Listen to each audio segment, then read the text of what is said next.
nos acomodamos y generamos recursos y hacemos lo que podemos dentro del contexto, sino que también cómo cada uno desde su quehacer como seres humanos y seres humanas vamos también aportando a esta transformación del mundo social que queremos, un país más justo, un mundo más justo. Y la sexualidad para mí es un ámbito que me llama la atención desde muy temprano en la universidad. Básicamente relacionada con los grupos o con mi entorno de la diversidad sexual que es donde voy generando estos espacios de mayor conocimiento y donde me voy adentrando, ¿no es cierto?, en estas temáticas con alta profundidad. Yeah. También desde el activismo, o sea, no solamente una cuestión, como te digo, desde la profesión o de lo que uno hace, en el caso mío como orientadora familiar, específicamente en ese ámbito, sino que como también esta sexualidad que yo voy implementando desde el enfoque profesional tiene un enfoque del activismo, tiene una ideología política de atrás, tiene un sentido para mí de transformación del mundo. Oye, con respecto a lo mismo, voy a hacer una pregunta antes de que Leyanis también está ahí muy, muy pendiente. Cada una de las cosas que nosotros hacemos con convicción dentro de esta sociedad, que por lo general son muy rupturistas, vienen desde una ideología política. ¿Es necesario que vengan de una ideología política? ¿Es necesario que las personas tengan una ideología política para poder desarrollarse en las demás áreas sociales que en verdad quieren ser partícipes y en las cuales quieren un poco cambiar este modelo social que tenemos? Es que es importante siempre pararte desde algún lugar para hacer lo que haces. Y para mí es fundamental la amplitud ideológica que te da pararte, por ejemplo, desde las temáticas de la justicia social, la equidad o la lucha por conseguir que todos en algún minuto seamos o tengamos los mismos derechos. Tú tienes que pararte desde algún lugar para hacer lo que haces. Claro. Porque es lo que te da la fuerza, es lo que te da la convicción, es lo que te da la base también teórica e ideológica para generar esos cambios. Claro, de otra manera sería como un árbol sin raíces. Sería extraño, claro. Sería raro, sí. En cuanto a la evolución desde el punto de vista de tu trabajo, la evolución que has visto tú desde que empezaste en la universidad a estudiar un poco el tema de sexual, ¿cierto?, de la diversidad sexual y todo este ámbito y todo este mundo donde tú estás inserta, hasta ahora, ¿tú qué evolución has visto? ¿La sociedad está cambiando? ¿Va a llegar a algún punto donde realmente vamos a tener una apertura de mente como sociedad chilena?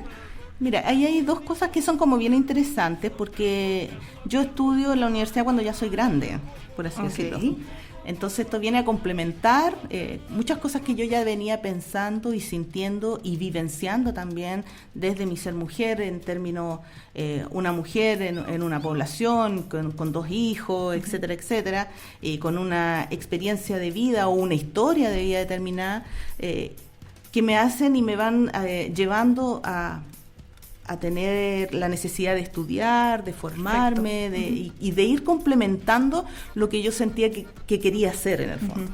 Entonces esto es súper importante porque también me para desde un ser mujer en términos no biológicos, sino que desde una convicción súper feminista de las experiencias también que las mujeres vivimos en la historia o en los contextos en que nos toca vivir. Entonces, el complementar con esta pasada por la universidad es un aporte, pero finalmente la estructura, por así decir, o el recorrido que uno toma en la vida tiene que ver con muchas otras cosas que tienen que ver con este contexto. Y sin duda, nosotros estamos, siempre lo conversamos en la casa, fíjate, nos reímos un poco en broma, decimos, oye, qué suerte dentro de todo haber nacido en esta época. Podríamos haber nacido un poco más atrás y hubiera sido medio complicado. Sí, claro. De todas maneras. Sí, yo creo que hemos avanzado bastante como sociedad, quizás no todo lo que uno quisiera, porque siempre la cultura, las sociedades o quizás los movimientos en sí van mucho más rápido que los cambios que uno quisiera desde del tema jurídico, del tema de las instituciones. Siempre eso es como súper lento, pero en términos generales como madurez de sociedad, de cultura, yo creo que hemos avanzado mucho. Hay un avance. Lamentablemente muchos de estos avances como lo dijeran algunos de mis amigos por ahí, nace, ¿no es cierto?, de muchos dolores, de muchas guerras, de muchas luchas que muchos de los que iniciaron no van a alcanzar a ver ni siquiera los resultados. ¿Te das cuenta? Entonces, la llegada del VIH a Chile es un tema que nos obliga desde el dolor, desde la muerte, a mirarnos como sociedad y a empezar a plantear otros problemas y a poner temas sobre la mesa. Sí. Que nos obligan a mirarnos como sociedad. Lo que no quiere decir que antes no estuvieran. El problema es que cuando estamos así como apretados, nace la necesidad, ¿no es cierto? Y surge esta apertura desde las instituciones de tener que hacerse, o el Estado hacerse cargo de una temática terrible, como era en aquella época el VIH. Claro, que ahora es mucho más tratable. Claro. Pero es una oportunidad. Llevándolo a algo que escuché hace muy poco, el guitarrista de Queen habla con respecto a cómo había sido los últimos años de Freddie Mercury, en tiempo en que el tratamiento del VIH era súper limitado. Entonces decía, si que hubiese existido lo que existía 10 o 5 años después de que murió Freddie Mercury, las cosas hubiesen sido totalmente distintas. Entonces, absolutamente, claro. Wow. Sí. Hay un tema ahí con a qué velocidad está avanzando también la ciencia con respecto a la cura de estas enfermedades. Y también, no sé, hoy día también es muy sabido que hay mucha mayor infección de VIH en la población. Claro, ahí hay... Controlada, pero existe, se ha duplicado. Es súper complicado porque este es un país que no tiene una política de prevención donde abordemos desde ahí todo lo que implica la prevención. O sea, aquí nosotros le hemos hecho el quite como Estado, podríamos decirle, a una cuestión que es gravísima. ¿Por qué? Porque finalmente nos obliga a tomar posiciones también. Pues nos obliga a hablar de condón, nos obliga a reconocer a un otro o una otra como sujetas de derecho. Claro. Por lo tanto, yo debo reconocer que los jóvenes menores de 12 o 14 años tienen actividad sexual. O sea, me obliga a mí como... Son temas desagradables para el Estado, claramente. Claro. O sea. Oye, entonces, más fácil no verlos. Les voy a invitar a que escuchemos o leamos aquí qué es lo que dice el público, qué quiere saber con respecto al tema, ¿ya? Perfecto. Vamos adentrándonos en eso. A ver, ¿qué tenemos por ahí? ¿Salva? ¿Qué opinan en las redes sociales? Me casé, pues. Esto está muy atingente a lo que está pasando en el Facebook, en el YouTube, etcétera. Hay varios que se pasan por redes sociales. Hay varios que se pasan. Sí. Oye, por aquí preguntan que ¿cómo se acercan las madres a preguntarte cómo deben abordar el tema con su hija, con su hijo? Ah, sí, en general, fíjate que es una cuestión súper recurrente. Pero una de las cosas que en general se aconseja o se sugiere en estos casos es que se aborden los temas de manera general. O sea, que tú no te digas un momento, ya hija o hijo, nos vamos a sentar y vamos a conversar sobre sexualidad. Es como un tema que sale hasta en las películas, así que, oye, habla tú, claro. Se pasaba la pelota. Ahora, si tú nunca lo hayas hablado con tus hijos, tus hijas, es importante tomarse o agarrarse, por así decirlo, de alguna cosa. Si estamos viendo una película, si hay alguna noticia, conversémosla. Tiremos esos temas en general para debatirlos como familia, como pareja. Eso es lo importante. ¿Qué pensáis tú sobre tal cosa?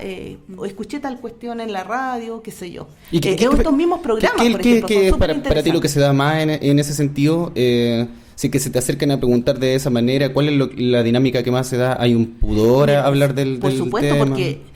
Mira, este es un sistema además, porque tenemos una herencia de un gobierno dictatorial donde en el fondo se puso todo el peso de la crianza y todo el peso del desarrollo de una sociedad en la familia y específicamente en las mujeres de esas familias, que son las madres.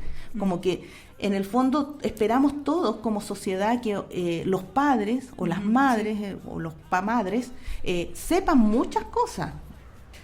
que sepan no sé, que sepan de sexualidad, que además instalen cuestiones de prevención, que si el cabro chico o la cabra chica se portan mal es culpa de los padres, pero que no hay un asumirse o una responsabilidad del Estado en cuanto son los contenidos que tiene que entregarle a una sociedad o a la comunidad de su sociedad determinada para que tengan herramientas para abordar las temáticas, una educación sexual en los colegios. Si yo no lo tengo en mi casa, lo tengo que tener en el colegio. Yo aún recuerdo esos pero aquí todos nos tiramos la pelota. Videos donde te mostraban sexualidad en blanco y negro y aparecían los aparatos reproductores dibujados, ¿cachai?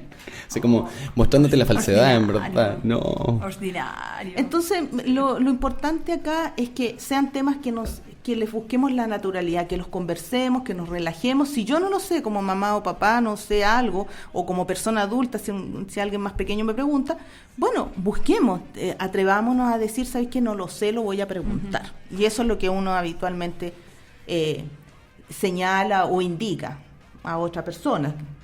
Y si te preguntas, responde lo que te están preguntando. Tenemos una ansiedad como adultos en general de contarles como todo, y ellos no están pidiendo saberlo todo. Claro. O sea, yo quiero saber, por ejemplo, en esto de las parejas homosexuales o lesbianas, que en general ahora aparece como mucho rimbombante, ¿cómo le explico a mi hijo y a mi hija que esas dos personas del mismo sexo se están besando? Oye, se quieren.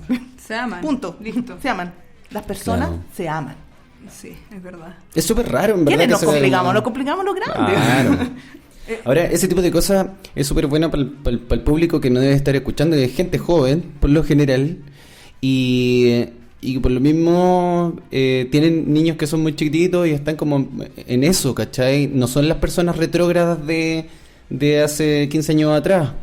Creo que sí. Entonces hay como una suerte de que este es el momento en el que pueden adquirir estas herramientas, ¿cachai? Sí, mira, yo creo que en general los niños y niñas son bastante simples, a pesar que están bombardeados con un montón de cuestiones desde el consumo de las comunicaciones, la propaganda y todo este mundo terrible.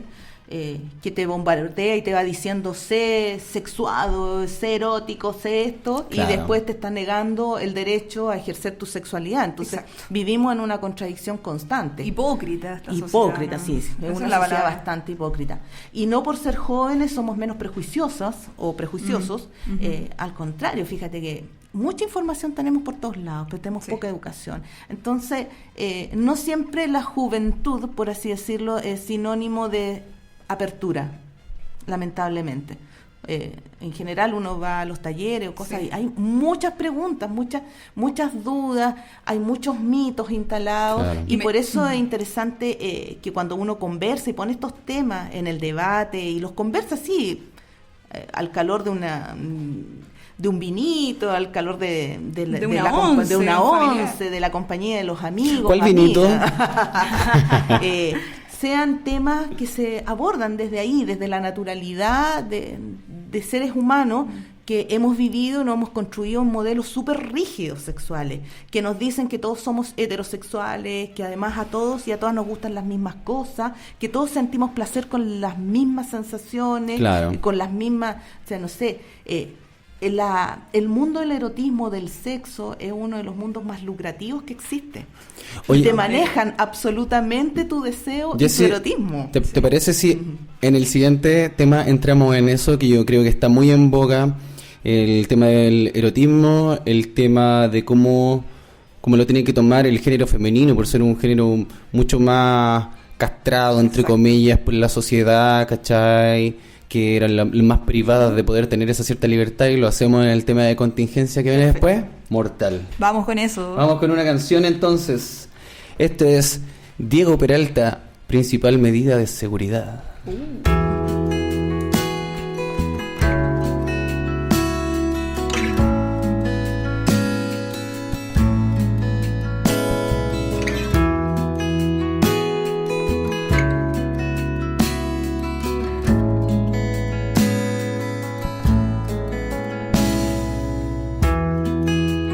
Cuando se acabe la vida humana,